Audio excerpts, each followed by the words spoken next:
ورسوله الكريم أما بعد கண்ணியத்திற்குரிய அல்லாஹ்வின் பேரருள் சங்கையான ரமலானை அடைந்து ஒரு தராவீஹுடைய தொழுகையும் நிறைவு செய்யும். அல்லாஹுடைய அருள்மறையாம் இந்த திருமறை ஒரு பேரற்புதமாக கொண்டிருக்கிறது. எல்லா நபிமார்களுக்கும் வேதம் தனி, அற்புதம் தனி. அற்புதம் என்பதற்கு முஅஜிஸா என்று சொல்வார்கள். நபிமார்களுக்கு வழங்கப்படுகிற அற்புதத்திற்கு பெயர் முஅஜிஸா.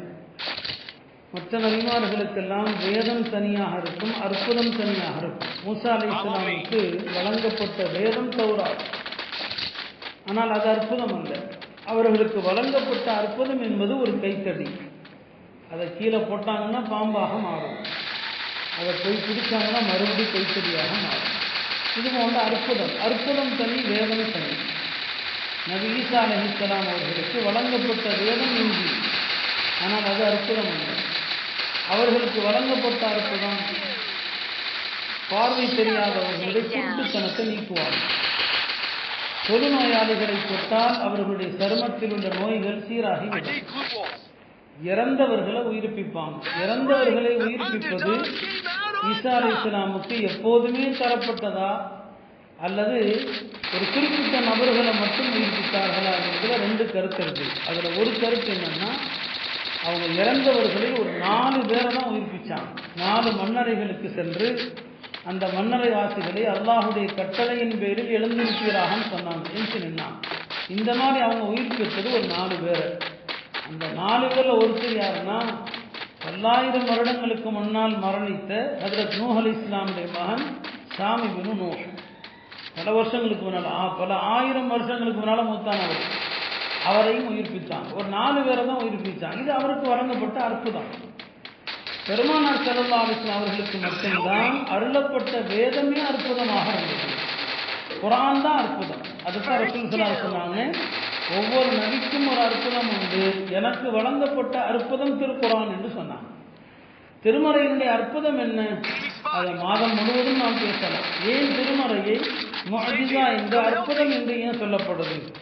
அது நாம நிறைய விஷயங்கள் பேசிக்கொண்டே போகலாம். இந்த திருமறையினுடைய வார்த்தை அழகு, அதனுடைய சொல்ல அழகு, அதனுடைய இலக்கிய நடை, அதே ஒரு பெரிய அற்புதம் தான். மக்காவாசிகள் இந்த திருமறை அருளப்பட்ட நேரத்திலே அவர்களால் இந்த திருமறையை முறியடிக்கவே முடியல. அவர்களே பெரிய கவிஞர்கள்.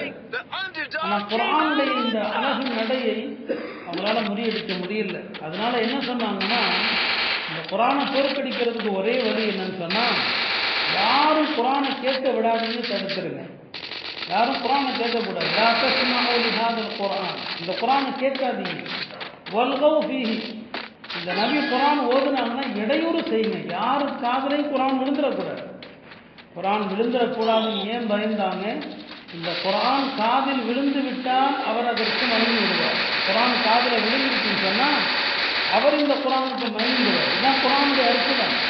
அதனால குர்ஆனை கேட்காம இருந்தாங்க. குர்ஆனை கேட்க மாட்டாங்க, கேட்டா மயங்கிடுவாங்க. ஹஜ்ரத் உமர் ரலியல்லாஹு அன்ஹு அவர்கள் எவ்வளவு பெரிய எதிரியாக இருந்தாங்க. தன் சகோதரி ஃபாத்திமாவும் சகோதரி கணவர் சயீத் இப்னு ஸைத் முஸ்லிமாகி விட்டதாக கேள்விப்பட்டு கடுமையான கோபத்திலே வருகிறார் சகோதரி வீட்டுக்கு. உமருடைய கோபத்தை பார்த்த சயீத் இப்னு ஸைத் ஒளிஞ்சு மறைஞ்சிடறாங்க. கோபத்தை சகோதரி மீது தான் காட்டுறாங்க. சகோதரியை கடுமையாக காக்குறாங்க, ரத்தம் வழியுது. சிறிது நேரத்திற்கு பிறகு சகோதரியின் நிலையை பார்த்து ஹஜ்ரத் உமர் அவர்களுடைய மனம் இலகுது. நம்ம தப்பு பண்ணிட்டோம், அவசரப்பட்டுட்டோம், தப்பு உணர்றாங்க. உணர்ந்து கொஞ்ச நேரத்துக்கு பிறகு சொல்றாங்க தன் சகோதரி இடத்துல, நீ ஓதிக்கொண்டிருந்த அந்த திருமறை வசனங்கள் என்ன, கொஞ்சம் அதை எனக்கு தான் காட்டுன்னு சொல்லி அவ்வளவுதான். அந்த வசனங்களை தான் பார்த்தாங்க ஹஜ்ரத் உமர். சூரா தாஹாவுடைய ஆரம்ப வசனங்கள், தாஹா மா அன்ஸல்னா அலைக்கல் குர்ஆன லிதஷ்கா இல்லா தذكرةً லிமன் யக்ஷா தன்ஸீலன் மிம்மன் خلقல் அர்த வஸ்ஸமாவாத்தில் உலா الرحمن على العرش استوى.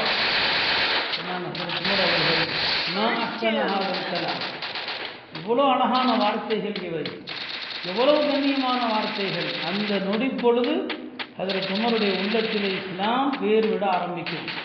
சகோதரியையும் சகோதரியின் கணவரையும் தாக்க வந்த ஹஜ்ரத் சையதுனா உமர் அவர்கள் அந்த வார்த்தைகள் தான், ஒரு சில வசனங்களை படிக்கிறார், அப்படியே அதற்கு மயங்கி விடுகிறார். மயங்கி ஹஜ்ரத் பெருமானார் ஸல்லல்லாஹு அலைஹி வஸல்லம் அவர்கள் இருக்கிற அரக்கம் ரலியல்லாஹு வீட்டை நோக்கி வந்து கதவை தட்டி அஷ்ஹது அல்லா இலாஹ இல்லல்லாஹ். குர்ஆன் அற்புதம். இதை எதிர்த்தவர்களும் கேட்கலாம் நினைக்காமல் இருந்ததில்லை.